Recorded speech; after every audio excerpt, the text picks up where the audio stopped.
Every time you think that the GOP is in a better position to reach out to black voters, to reach out to women voters, to reach out to young voters, you got a GOP candidate suggesting that President Obama should be hung by the neck until dead for treasonous acts. On MLK Day, no less.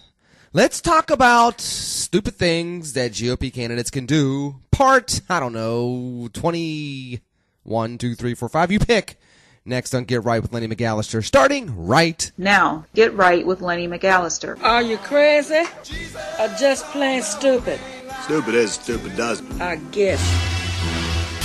The way we help bring back America and we build the bridges and bring people together is by making sure we hold everybody accountable in a 360 fashion. So let me close with this. Yes, there is a change that we can believe in, but it will never come from a politician or a government program.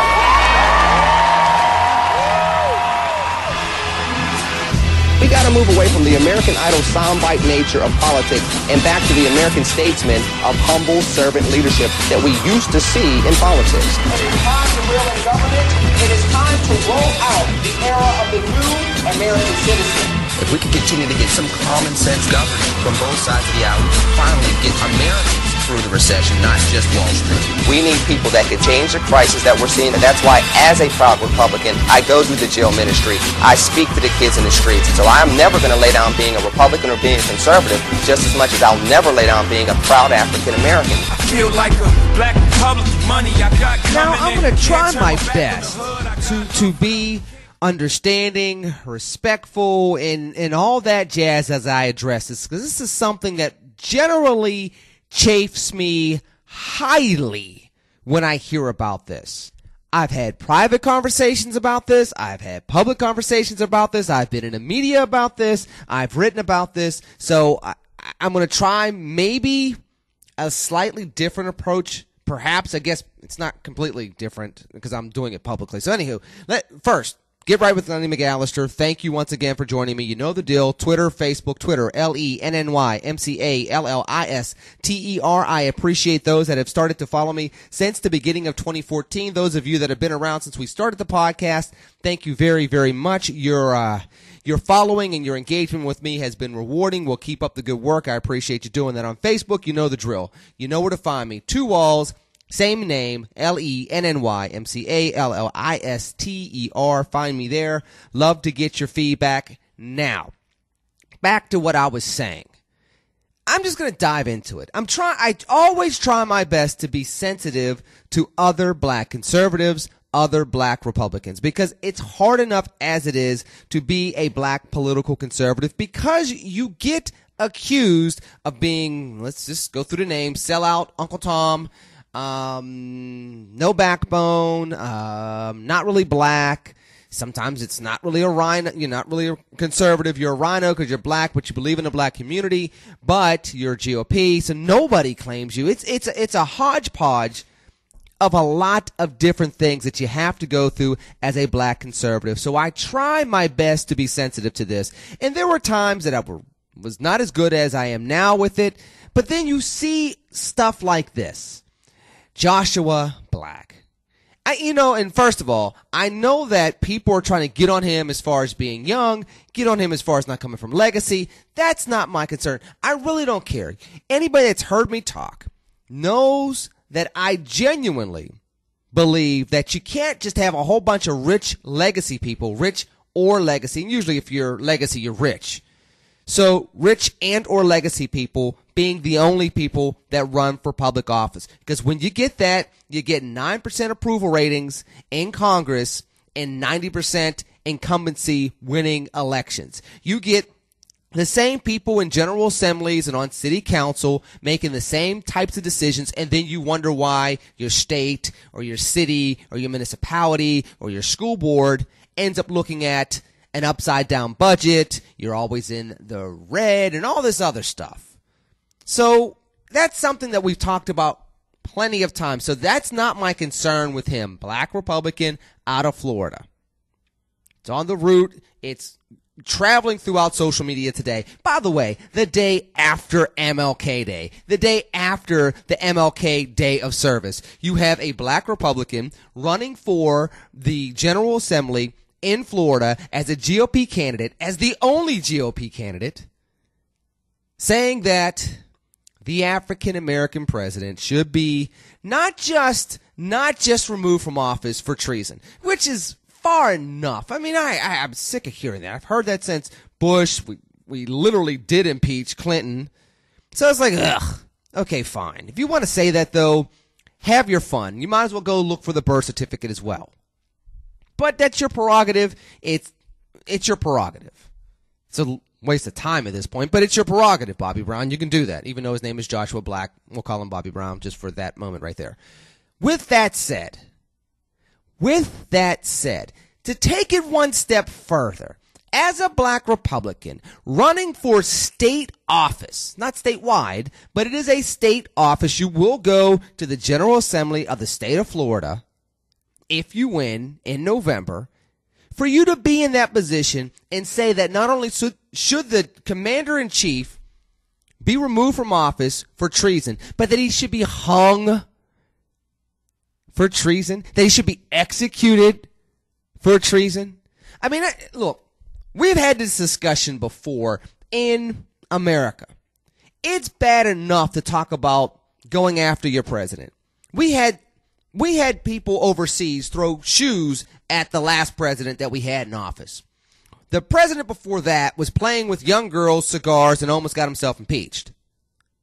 The president before that had to deal with a really short, big-eared, munchkin-looking dude that basically chipped away 10 to 20% of his vote in varying states and cost him re-election.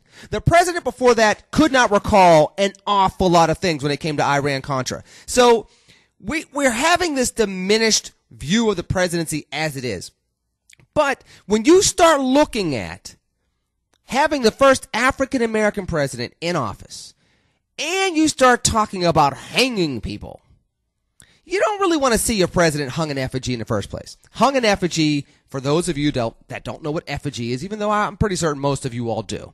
But for those of you that don't, that are tweeting me or, hit me up on Facebook, basically hanging somebody in effigy, which they have done all the way back to literally George Washington. George Washington was hung in effigy, just to kind of put that out there. Historical fact, but it's true. Around 1795, not 85. 85, the United States didn't exist yet. Not in its current form.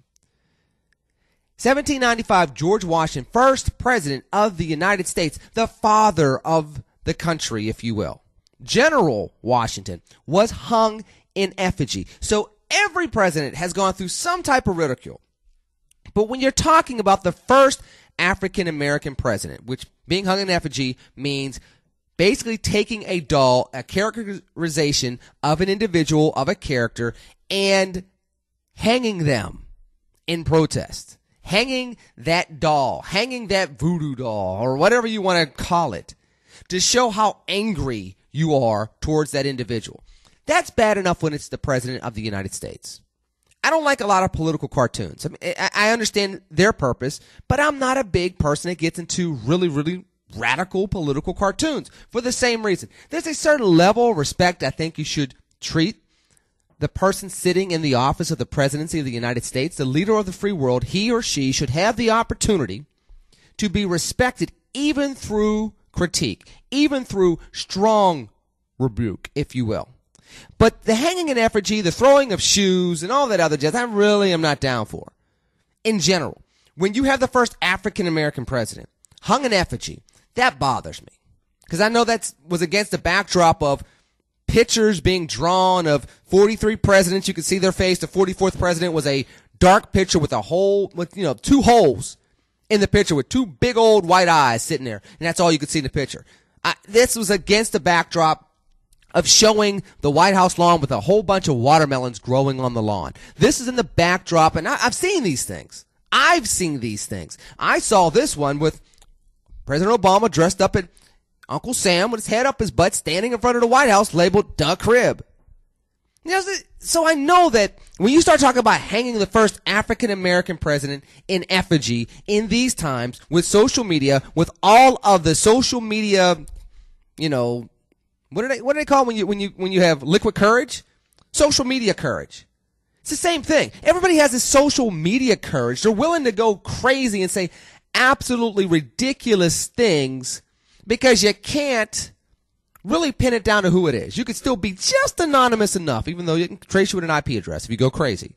But generally speaking, you can hide behind the internet just like you can hide behind alcohol and just like you can hide behind other things. Be courageous just enough to pick a fight and be able to walk away. Now, Joshua Black apparently doesn't have this escape hatch, and that's the problem. Because, again, he's a public figure. He's running for office. Not only does he want to take it to hanging an effigy, which would be bad enough, but then you want to actually say you actually think that this president should be hung for treason.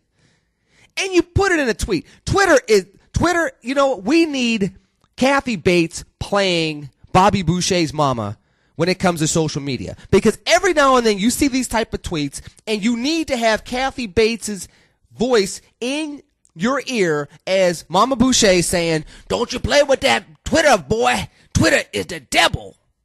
That's what you need. Because if you're running for office, or if you're in office, or if you're a public figure, and you say something silly like, we should hang President Obama, we should arrest him, try him, find him guilty of treason, and hang him, basically by the neck until dead, as it says in the sentencing for treason. If you go read it, it's hang by the neck until dead. Make it sound so dignified. You need Bobby Boucher's mama in your ear telling you, Joshua Black, don't you be playing with that Twitter and talk about President Obama. Twitter is the devil. I'm trying to be funny, but I'm serious about this. I get sick and tired of black Republicans, and I am speaking specifically to black Republicans right now. And I feel like I've earned that right. I get sick and tired of black Republicans, not all of them, not the majority of them, even though some will say most of them. I'm not, because I know most of them. I know there's not 7 of them, and if you saw the satirical piece about the black Republican meeting in Jacksonville, Florida, which is ironic because Joshua Black is in Florida, maybe he was at that meeting. If you haven't seen the satirical piece, go check it out. I had friends send it to me, and they know that's not me. That's why they sent it to me. But there are people that are like that. I get that. But not all black Republicans are like that. But there are some that you just have to sit here and say, why do you continuously say these silly types of things? And I can't even use the word silly now that I'm thinking about it. Agree, disagree, you know where to find me on Twitter and Facebook. I'm not trying to go into the tough love thing, but it's just stupid. It's not even smart. It's not even catchy. It just brings attention for all the wrong reasons. And I guarantee you, first of all, there's going to be follow-up interviews. If nobody knew who this dude was, I guarantee you everybody knows who he is by Wednesday. That's number one. Number two, I guarantee, and by the way, this is the day after the MLK Day of Service this is all going on. Hang the first African-American president, and you're a black Republican? Come on. It's going to make news when Herman Cain or Alan West or Michael Steele or Tim Scott criticize President Obama. When you take it to this level, it's going to jump off, and it has.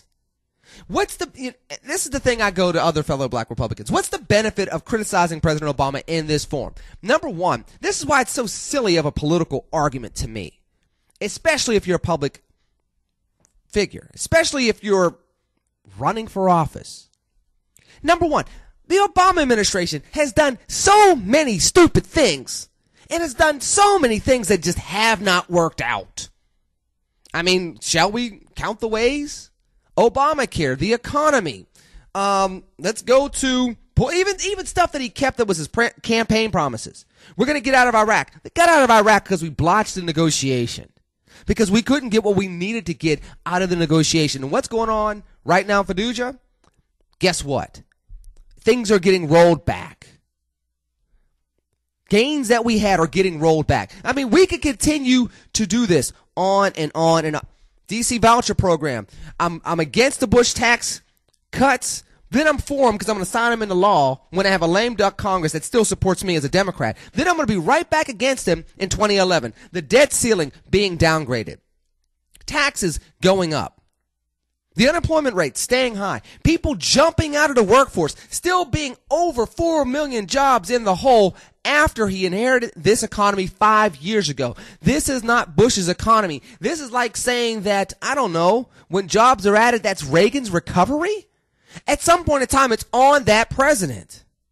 But my point is, there are so many things that you can point to about President Obama to make him out to be a bad chief executive, to make your point, to show that you're a black Republican standing up against the first African-American president because color doesn't matter in America anymore, which, by the way, is not necessarily true. Go look at the disparities. But aside from that point, there's so much fodder out there. Why would you pick treason and hanging by the neck until dead? That's not, look, if you're in that district down in Florida, don't vote for this guy if you think that that's an intellectual. Look, let me rephrase that. I don't want to tell you not to vote for a Republican, but if there were ever a Republican I would tell you not to vote for, that would be one of them, because that's not a smart politician. That's just not smart. And the initial report says he's doubling down on this, which tells you that that's really, really, really not smart. If you say, my bad, I got a little carried away, you know how the Twitter juice is, it just gets in your veins and makes you just jumpy, then that's okay. I'll give you that. But if you're drinking the Twitter juice and you feel, I don't know, social media courage all going through your veins, and you're going to pop off even more, you're just not smart. You just walk away from the nomination paperwork. Just walk away from the voter box. Just step away from the voters on the campaign trail. That's all you can really do at this point in time. Especially. And this is, I guess, out of self-interest. Especially as a black Republican. You are making my life more difficult. Yeah, now I'm going to be a little selfish. You are making my life hell. Because you say stupid, dumb, ridiculous, 3 letters starts with the letter A, dumb, that word, type of mistakes that make us all look like the 7-letter word or 8-letter word starting also with the letter A. And that's not true, and it's not even fair. It's just fools, and I will say that word, fools get some Twitter juice, a microphone, a camera, and they get this social media courage flowing through their veins. Number one, there's too much fodder out there for the Obama administration to be held accountable for you to go to anything like that. Number two, it's an election year. We don't have a good brand name.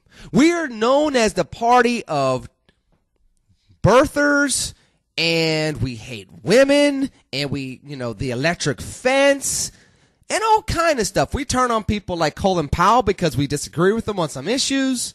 We can't win folks like that over anymore. We can't get the independent voters. I mean, we can't afford to make these type of mistakes. And then on top of that, when you're a black Republican and you have the opportunity to reach out to new, what they like to call emerging constituencies, and this is how you decide to message yourself, we already have a hard time having black Republicans that can actually talk to young people, black people, brown people, people under 45, as it is, people in urban environments, as it is. So you want to attack the first black president. Now, I usually don't call him the first black president. I just slipped that time. You know what I say about that. First African-American president, but you know the other side of that. Joshua Black, I love you as a child of God. Please, it's Tuesday. If you take the next day, craft a statement, tell them that you just had a little bit too much Twitter juice over the weekend. It was a 3-day weekend. People will understand. But I got to ask you, step away from the Twitter juice. Don't get caught up in the social media courage any longer. Do not get intoxicated by the microphone or the camera. They're the devil. They're the devil. They're the devil. They're the devil. Bobby Boucher and his mama will tell you. They're the devil. And it's not like, and I'll say this before I wrap up, it's not like the GOP hasn't done this with abortion, hasn't done this with legitimate rape, hasn't done this with birth control, hasn't done this with minorities, hasn't done this with immigration. And now, of course, and the favorite target many, many times, hasn't done this when it comes to President Obama. There's a way to attack this president. Plenty of ways to attack his record. Why in the blue blazes would you go and swing for a fence that doesn't even exist? You're not going to hit a home run in this. The only people that you're going to get ginned up are about 10 Tea Partiers that will give you maybe $100 check. And then when the attention goes away, people are going to call you bat crazy. That's just it. It's unfortunate, but that's exactly what they're going to do. And guess what's going to happen to Joshua Black? Joshua Black is going to be the new black Republican. And that gets on my nerves because I cannot tolerate that image of just being arrogant and foolish and flippant with public remarks on an ongoing basis and then doubling down on something that you know makes no sense just to catch media attention and then call yourself a leader that's trying to bring emerging constituencies together. That's fraudulent. Not criminally fraudulent, but definitely morally and ethically fraudulent. And if the GOP is not really inclined to just sweep that out, maybe they are. Maybe they're not. But if they're not going to, how do you win another national election? How do you win another White House? How do you ever get control of the Senate? Anytime you got to do a statewide race, you don't win that either. You don't win enough states. I don't know. I mean, Joshua Black seems to be a symptom of the new black Republican. Unfortunately. Maybe I'm wrong. I know enough people that are different, but when I see this, it makes me cringe. What do you think? You know where to find me on Twitter, LennyMcAllister. On Facebook, you know the drill, 2 walls, same name. Love to get your feedback on this. I know social media is buzzing on it already. We've already been talking about it, so let's talk about it a little bit more. Hit me up.